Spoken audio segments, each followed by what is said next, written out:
દરેક મનુષ્યને માટે સૌથી શક્તિશાળી અવયવ તેની જીભ છે. તેથી હકારાત્મક શબ્દ બોલો, નકારાત્મક શબ્દો અને તેના ખરાબ પરિણામોથી દૂર રહો. તમારી જીભને કાબૂમાં રાખો અને માયાળુ શબ્દો બોલો. આશાવાન નારીઓ, અમે આશાવાન નારીઓ, આશાવાન નારીઓ, અમે આશાવાન નારીઓ. વચન અમારું જીવન, પ્રાર્થના મારી ધડકન, કરવી છે સ્તુતિ હરદમ. આશાવાન નારીઓ, આશાવાન નારીઓ. નમસ્કાર દર્શક મિત્રો, આપ સર્વને અમારી સલામ. આજે ફરી એકવાર નવા વિષય સાથે અમે અહીં ઉપસ્થિત થયા છીએ. આપ સર્વ નિયમિત રીતે અમારા આ પ્રસારણને નિહાળો છો તે બદલ ખૂબ ખૂબ આભાર. આ કાર્યક્રમમાં છેલ્લા 2 સપ્તાહથી બાઇબલમાંથી નીતિ વચનોના પુસ્તકના આધારે જીવનના મૂલ્ય વિશે આપણે શીખી રહ્યા છીએ. હું માનું છું કે દરેક વ્યક્તિએ નીતિ વચનોનું પુસ્તક વાંચવું જોઈએ. તમારી વાત સાચી છે. મને પણ નીતિ વચનોનું પુસ્તક બહુ જ ગમે છે, કારણ કે તેમાં જીવનને લગતી દરેક બાબતોનું વ્યવહારિક શિક્ષણ આપવામાં આવ્યું છે. આજના કાર્યક્રમમાં આપણે શબ્દો અથવા જીભ ઉપર કાબૂ રાખવા વિશે શીખવાના છીએ. શબ્દોમાં સામર્થ્ય છે. તે રચનાત્મક હોઈ શકે અને ખંડાત્મક પણ હોઈ શકે. કેટલીક વાર માત્ર એક સામાન્ય શબ્દ કોઈના જીવનમાં તફાવત સર્જી શકે છે. તમારી આ વાત સાંભળીને મને મહાન વૈજ્ઞાનિક આલ્બર્ટ આઇન્સ્ટાઈનની એક વાત યાદ આવી ગઈ. જ્યારે તેઓ સ્કૂલમાં ભણતા હતા ત્યારે એક દિવસ તેમના વર્ગ શિક્ષકે તેમની સાથે એક ચિઠ્ઠી મોકલી અને તે તેમના મમ્મીને આપવા કહ્યું. તે સમયે આઇન્સ્ટાઈનને વાંચતા આવડતું નહોતું, તેથી ચિઠ્ઠીમાં શું લખ્યું છે તેની તેમને ખબર પડી નહીં.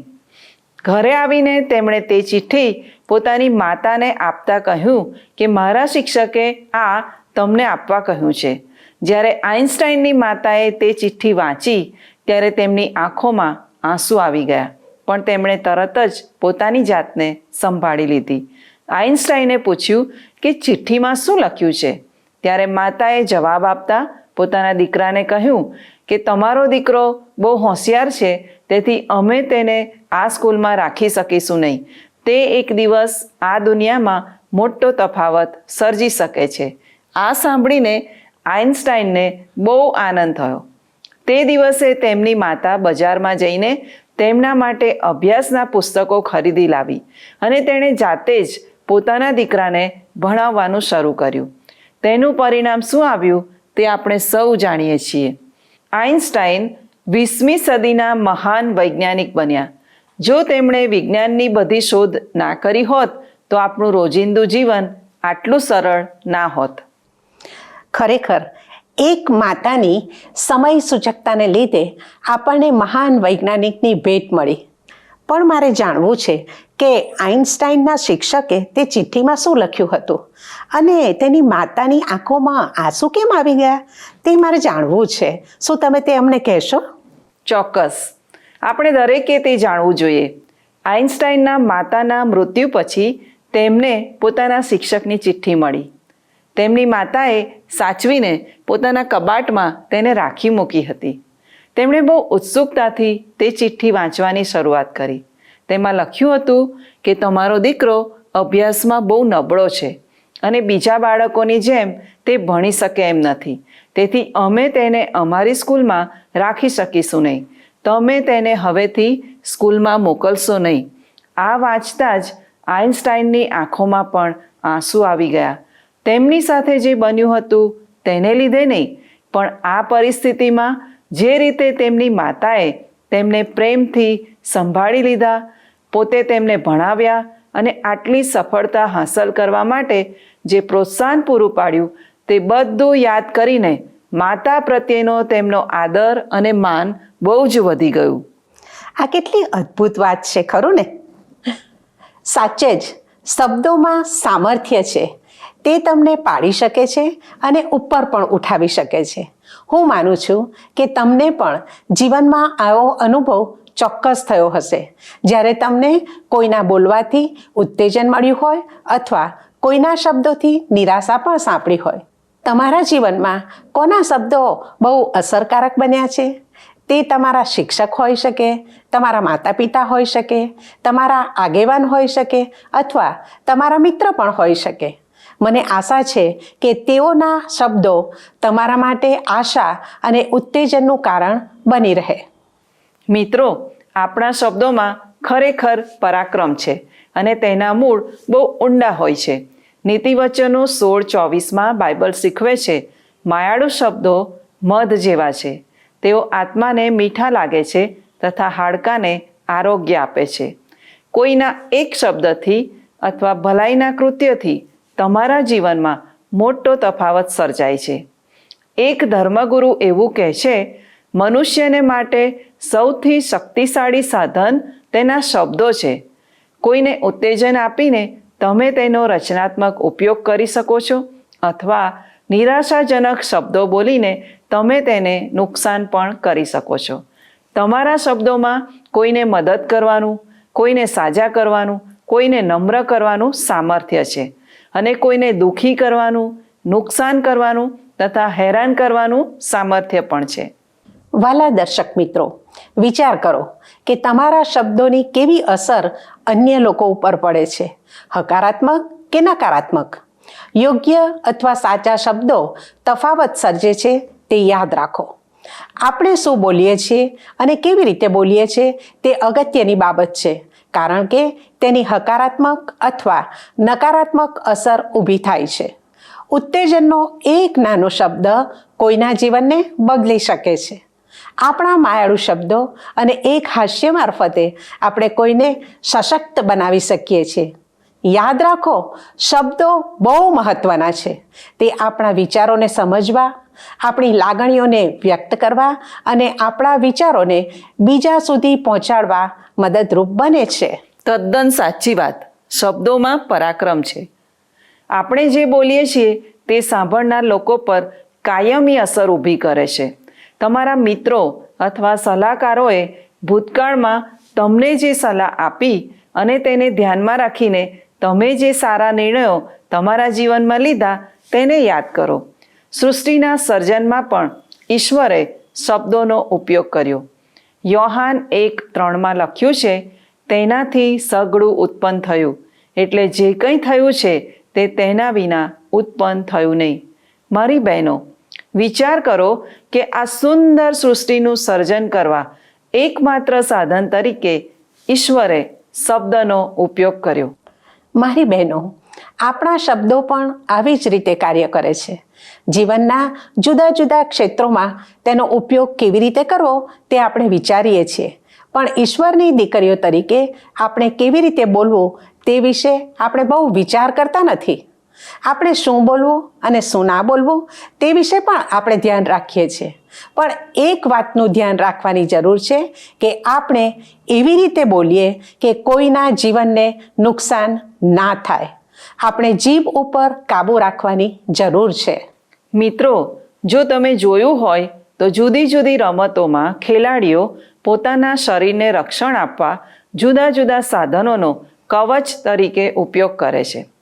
જો તેઓ તે ના પહેરે તો શરીરને ગંભીર ઈજા થવાનું જોખમ રહે છે. એ જ રીતે આપણા જીવન માટે પણ સુરક્ષિત રહેવા કવચની જરૂર પડે છે. એટલે જ નીતિવચનો 21:23 બાઇબલ શીખવે છે, જે કોઈ પોતાના મોઢાની તથા જીભની સંભાળ રાખે છે તે સંકટમાંથી પોતાના આત્માનું રક્ષણ કરે છે. હા બહેનો, પોતાની જીભની સંભાળ રાખવી તે મુશ્કેલીમાંથી બચવાનો એક ઉપાય છે. જ્યારે આપણે ખોટા સમયે ખોટી વાત બોલીએ છીએ ત્યારે તે આપણા જીવનને માટે મુશ્કેલી ઊભી કરે છે. ઈશ્વરની દીકરીઓ તરીકે આપણે આ બાબતનું ધ્યાન રાખવાની બહુ જરૂર છે.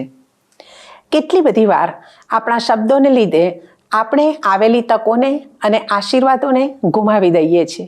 તેથી તમારા મોંથી જીવન ઉપયોગી વાત બોલવાનું યાદ રાખો. તમારા મોંથી ઈશ્વરના વચનો બોલો. તમે કદી કલ્પના ના કરી હોય એવો તફાવત તમે સર્જી શકશો. બાઇબલ કહે છે, તમે માંગો કે કલ્પો તે કરતાં વિશેષ ઈશ્વર તમારા માટે કરી શકે છે. આજે જ નિર્ણય કરો કે હવેથી તમે જીવનને માટે ઉપયોગી શબ્દો બોલશો અને તમારી જીભ ઉપર કાબૂ રાખશો, જેથી કોઈને નુકસાન ના થાય. ઈશ્વર એમ કરવા આપને સહાય કરે. गाओ देव पिताना स्तुतिगान, गाते तेजो उत्तम समुदाय. ये कृपा कृपा कृपा तेरी, गाते सनातन गान. गाओ देव पिताना स्तुतिगान, गाते तेजो उत्तम समुदाय.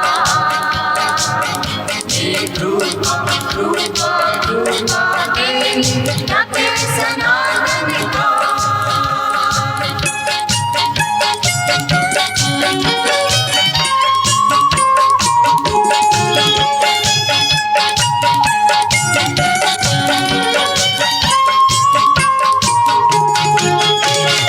अगाध आकाश रचने रचाणु परमाणु, ज्योतियों संस्थाती नभमा सर्जा शशिने भानु.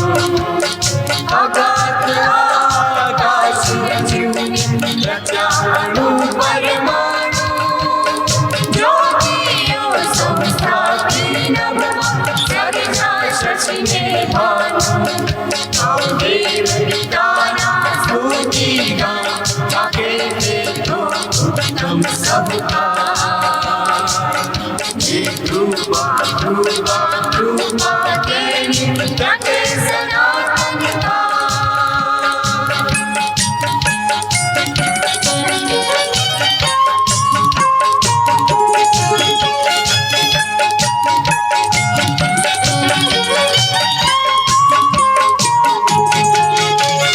सूर्य चंद्र ने तारा सर्जा, दिवस रात ने गाजे. पृथ्वी पानी अन्न बधुई, सरजू जीवने गाजे. सूर्य चंद्र ने तारा सर्जा, दिवस रात ने गाजे. पृथ्वी पानी अन्न बधुई, सरजू जीवने गाजे. गाओ देव पिताना स्तुतिगान, गाते तेजो उत्तम समुदाय. ये कृपा कृपा कृपा तेरी, गाते सनातन गान.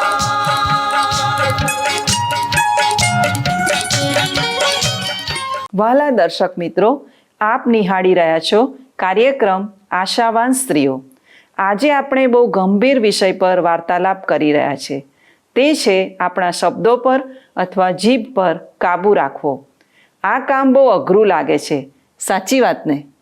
પણ ઈશ્વરની સહાયથી આપણે તે કરી શકીએ છીએ. યોહાન 1:1 લખ્યું છે, આદિએ શબ્દ હતો અને શબ્દ દેવની સંગાતે હતો અને શબ્દ દેવ હતો. આ સૃષ્ટિની શરૂઆત જ શબ્દથી થઈ. ઈશ્વર બોલ્યા એ પ્રમાણે બધું ઉત્પન્ન થયું. શબ્દમાં એક અવાજ છે અને એક પ્રકારની હલચલ છે. આ જ શબ્દને લીધે આ સૃષ્ટિનું અને આપણા જીવનનું અસ્તિત્વ છે. શબ્દ વગર વિચાર વાસ્તવિકતા બની શકતો નથી. પ્રિય મિત્રો, આપણે બહુ ડાપણપૂર્વક શબ્દોની પસંદગી કરવાની છે. જ્યારે આપણે કોઈ બાબતની ફરિયાદ કે કચકચ કરીએ છીએ ત્યારે આપણે બીજા લોકો ઉપર તેની નકારાત્મક અસર ઊભી કરીએ છીએ. જ્યારે એકની એક બાબત તમે ભારપૂર્વક કહો છો ત્યારે ફક્ત તમારા માટે જ નહીં પણ સાંભળનાર દરેકને માટે તે હકીકત અથવા સત્ય બની જાય છે. તેથી તમારે નક્કી કરવાનું છે કે તમે જીવન ઉપયોગી બાબતો કહેવા માંગો છો કે કોઈને ઠેસ પહોંચે એવા શબ્દો બોલવા માંગો છો. તેથી તમે જે બોલો છો તેના પ્રત્યે સભાન રહો. તમારા વાણી વ્યવહારમાં પરિવર્તન લાવો. નકારાત્મક શબ્દોથી દૂર રહો, કારણ કે તે તમારા જીવનના સ્તરને નીચે લઈ જશે, ઉપર નહીં. મારી બહેનો, હવે જ્યારે પણ નકારાત્મક શબ્દો બોલવાનો વિચાર આવે ત્યારે તેના પર કાબૂ રાખો. વિચારપૂર્વક તમારા શબ્દોની પસંદગી કરો, જેથી સાંભળનાર પર તે સકારાત્મક અસર ઊભી કરી શકે. દાખલા તરીકે, મારું વજન વધી ગયું છે એમ કહેવાને બદલે હું મારું વજન ઘટાડવાની કોશિશ કરું છું, જેથી હું સ્વસ્થ રહી શકું. આ શબ્દોમાં કેટલો બધો તફાવત દેખાય છે. તમારા શબ્દો એક ચિત્ર છે જે તમારી વાસ્તવિકતાને પ્રગટ કરે છે. તેથી ડહાપણથી હકારાત્મક શબ્દો બોલવાનું પસંદ કરો, જેથી તમારી વાસ્તવિકતાનું એક સુંદર ચિત્ર લોકો જોઈ શકે. જ્યારે પણ તમે બોલો ત્યારે ખરા દિલથી વાત કરો. જ્યારે પણ આપણા પોતાના જીવન વિશે ફરિયાદ કરીએ છીએ, અથવા ચિંતા વ્યક્ત કરીએ છીએ, અથવા નુકસાનકારક શબ્દો બોલીએ છીએ, ત્યારે તેનું કારણ એક પ્રકારની બીક પણ હોઈ શકે છે. તેના પર વિજય મેળવવાનું પ્રથમ પગથિયું એ છે કે તમારા શબ્દો પ્રત્યે સાવચેતી રાખો. જ્યારે પણ તમારા મુખમાંથી નકારાત્મક શબ્દો બહાર આવે ત્યારે તમારી જાતને પૂછો કે હું શા માટે આવું બોલી રહી છું? તેનાથી મને કઈ ખુશી મળશે? આ 2 અગત્યના પ્રશ્નો તમારી જાતને પૂછો અને તમે ચોક્કસ તમારી બીક ઉપર વિજય મેળવી શકશો. તમારામાં રહેલી બીકને લીધે નકારાત્મક શબ્દો બોલવાથી તમને કોઈ ખુશી મળવાની નથી. તેથી સભાનતાપૂર્વક, હિંમતપૂર્વક અને પ્રેમથી દરેક શબ્દોને વ્યક્ત કરો. ગીતશાસ્ત્ર 34:12 અને 13 લખ્યું છે, કયો માણસ લાંબી જિંદગી ઈચ્છે છે તથા શુભ જોવાને માટે દીર્ઘાયુષ્ય ચાહે છે? તો ભૂંડું બોલવાથી તારી જીભને અને કપટથી તારા હોઠને સંભાળ. વહાલા દર્શક મિત્રો, હવે હું તમને જણાવવા માંગુ છું કે કેવી રીતે આપણી જીભને ભૂંડું બોલવાથી રોકી શકાય. પ્રથમ બાબત છે, અપશબ્દો બોલવાનું આપણે બંધ કરીએ. ખરાબ શબ્દો તમારી જીભને ભૂંડી બનાવે છે. જો તમારા ઘરમાં અપશબ્દો બોલવામાં આવતા હોય તો તમે તેનાથી ટેવાઈ જાઓ છો અને તેમાં તમને કશું ખોટું લાગતું નથી, પણ તે યોગ્ય નથી. પરંતુ તમારે તેને બંધ કરવાનો પ્રયત્ન કરીને તેના પર કાબૂ રાખવાનો છે. તેનાથી બોલનાર કે સાંભળનાર કોઈને લાભ થતો નથી, પણ નુકસાન ચોક્કસ થાય છે. એફએસી 4:29 બાઇબલ બહુ સ્પષ્ટ જણાવે છે, તમારા મુખમાંથી કંઈ મલિન વચન નહીં, પણ જે ઉન્નતિને સારું આવશ્યક હોય તે જ નીકળે, કે તેથી સાંભળનારાઓનું કલ્યાણ થાય. બીજી બાબત છે, આપણે ઈશ્વરનું નામ અમથું લેવાનું બંધ કરીએ. ઈશ્વરના નામના સમ ખાવાનું હાલમાં બહુ સામાન્ય થઈ ગયું છે. લોકો નાની નાની બાબતોમાં ઈશ્વરને વચ્ચે લાવે છે. તે યોગ્ય નથી. આપણે ઈશ્વરના નામના ગૌરવને જાળવી રાખવાનું છે. તે તો આપણા જગતનું સૌથી શ્રેષ્ઠ નામ છે, જે આપણને જીવન આપે છે, શ્વાસ આપે છે અને બીજી દરેક વસ્તુઓ પણ આપે છે. ઈસુએ પોતાનું જીવન આપણા માટે આપી દીધું, જેથી આપણને જીવન મળે. તેના કરતાં વધારે મૂલ્યવાન બીજું શું હોઈ શકે? ઈશ્વરનું નામ કોઈ રમૂજ નથી કે આપણે ગમે ત્યારે આપણા શબ્દોમાં તેનો ઉપયોગ કરીએ. ઈશ્વરનું નામ બહુ આદરપૂર્વક અને સાવચેતીપૂર્વક લેવું જોઈએ. ત્રીજી બાબત છે, નુકસાનકારક અથવા ઠેસ પહોંચાડનાર શબ્દોથી દૂર રહીએ. કેટલીક વાર નાના બાળકો પણ ગુસ્સામાં આવીને એકબીજાને ગમે તેમ બોલે છે અને ઠેસ પહોંચાડે છે. નુકસાનકારક શબ્દો બોલવા તે સારું નથી, કારણ કે ઈશ્વરે સર્જેલા માણસને તે દુઃખી કરે છે અને તેની કૃતિને નુકસાન કરે છે. ચોથી બાબત છે, આપણે કચકચ અને ખોટી દલીલોથી દૂર રહેવાનું છે. મોટે ભાગે આપણે બધા આ બાબતમાં નિષ્ફળ જઈએ છીએ. આ બહુ ગંભીર બાબત છે, કારણ કે જ્યારે આપણે કોઈ બાબત માટે ફરિયાદ કરીએ છીએ ત્યારે આપણે ઈશ્વર ઉપર શંકા કરીએ છીએ. જો આપણી ઈચ્છા પ્રમાણે દિવસ પસાર ના થાય તો આપણે કચકચ કરીએ છીએ. એનો અર્થ કે આપણે ઈશ્વરને કહીએ છીએ કે તમારી યોજના અને તમારા માર્ગો મારા માટે યોગ્ય નથી. આપણે બધા આવું કરીએ છીએ. તે તો બહુ ગંભીર ભૂલ છે. તેથી આપણી જીભને કાબૂમાં રાખીએ. મારી વાલી બહેનો, આપણી જીભને કાબૂમાં રાખવાનું રહસ્ય હું તમને કહેવા માંગુ છું. યાદ રાખો, આપણા બાળકોના શબ્દો તો આપણા હૃદયની બારી છે. જો આપણી કે આપણા બાળકોની જીભ સારી રહે એવી આપણી ઈચ્છા છે તો આપણે હૃદયને પહોંચવાનો પ્રયત્ન કરવો જોઈએ. થોમસ વોટસન એવું કહે છે, જો તમારી જીભને સારી રાખવી છે તો હૃદયને સારું રાખો. તમારા હૃદયનો પ્રભાવ તમારી જીભ ઉપર છે. જો તમારું હૃદય દુન્યવી અને ખરાબ છે તો તમારી જીભ પણ એવી જ રહે છે. પણ જો તમારું હૃદય પવિત્ર છે તો તમારી જીભ પણ પવિત્ર છે. મિત્રો, એક જ બાબત આપણા હૃદય સુધી પહોંચી શકે છે અને તેને બદલી શકે છે. તે છે ઈશ્વરનું પવિત્ર વચન બાઇબલ. એટલા જ માટે દાઉદ રાજા ગીતશાસ્ત્ર 119:11 લખે છે, હું તારી વિરુદ્ધ પાપ ન કરું માટે મેં તારું વચન મારા હૃદયમાં રાખી મૂક્યું છે. કેટલી અદ્ભુત આ સલાહ છે. જો આપણે પણ પાપથી દૂર રહેવું છે, આપણી જીભને કાબૂમાં રાખવી છે, તો ઈશ્વરના વચનને આપણા હૃદયમાં અને જીવનમાં સ્થાન આપવાનું છે. શું તમે તેમ કરવા તૈયાર છો?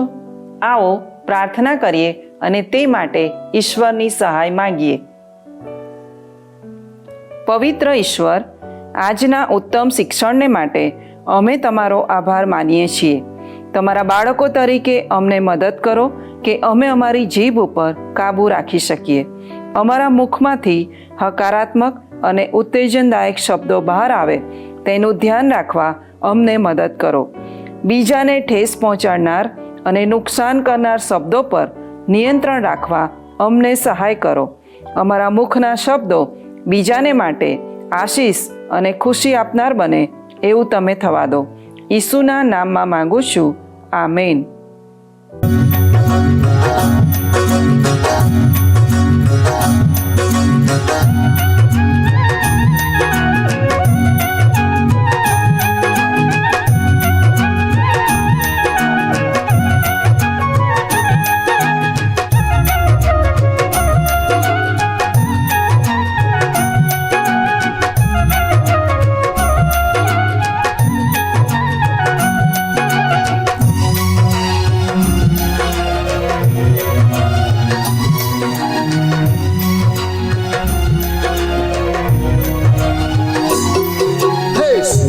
સુણો ત્રાતાની આ વાત જો, કારણના ભોજનમાં સૌને નોતરો.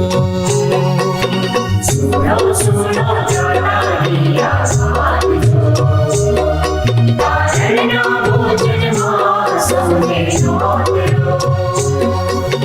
સુણો સુણો ત્રાતાની આ વાત જો, તારણના ભોજનમાં સૌને નોતરો.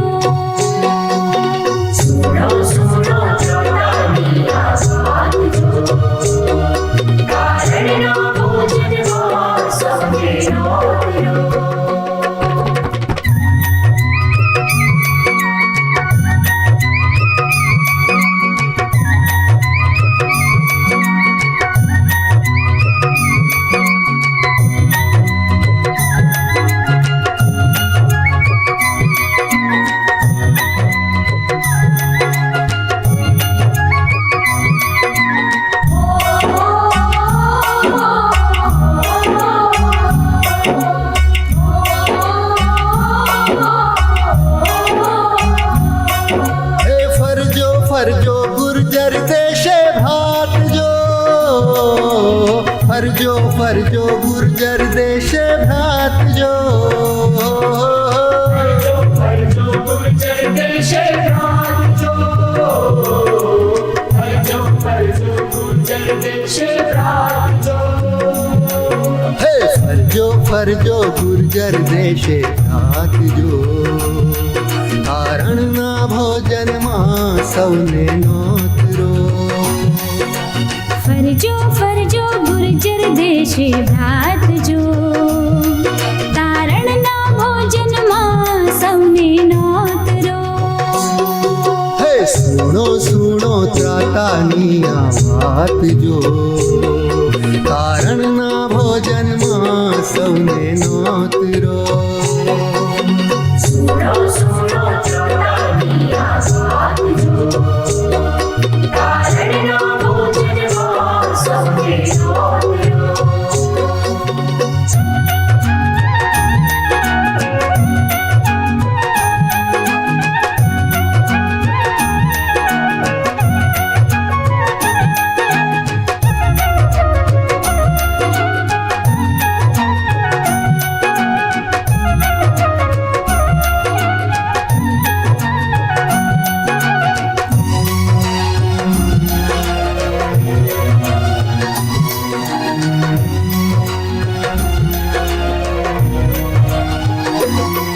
હે જાજો જાજો શહેરોને સૌ ગામજો,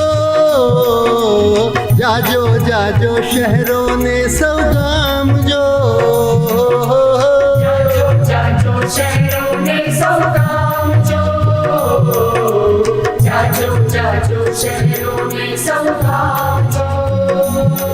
હે જાજો જાજો શહેરોને સૌ ગામજો, કારણના ભોજનમાં સૌને નોતરો.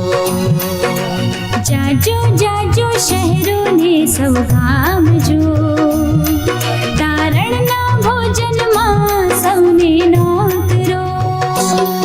હે સુણો સુણો ત્રાતાની આ વાત જો, કારણના ભોજનમાં સૌને નોતરો. સુણો સુણો ત્રાતાની આ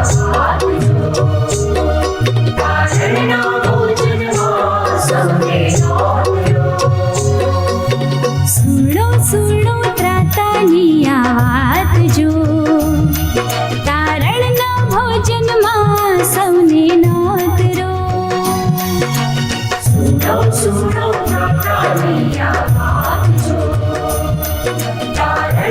ભોજનમાં સૌને નોતરો.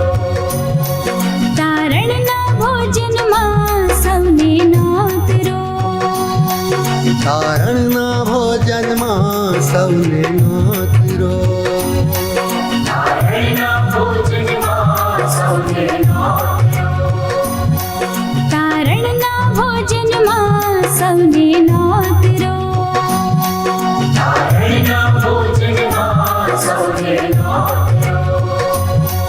તારણના ભોજનમાં સૌને નોતરો. વાલા દર્શકો, અમારો આજનો સમય હવે પૂરો થવા આવ્યો છે. અમારું આજનું પ્રસારણ આપને કેવું લાગ્યું તેની જાણ અમને અવશ્ય કરશો. આપના પ્રતિભાવો અમારા માટે બહુ મૂલ્યવાન છે. સંપર્ક માટે અમારું સરનામું નોંધી લેશો.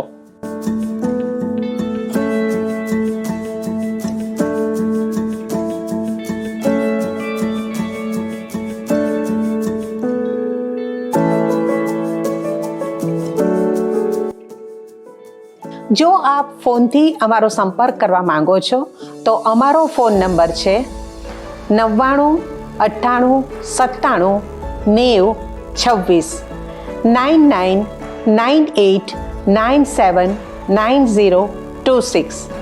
આ નંબર પર આપ અમને મિસ કોલ કે SMS પણ કરી શકો છો. ઈશ્વર આપને આશીષ આપે. ધન્યવાદ. શું તમને આ કાર્યક્રમ ગમ્યો? અત્યારે જ અમને મિસ કોલ કરો.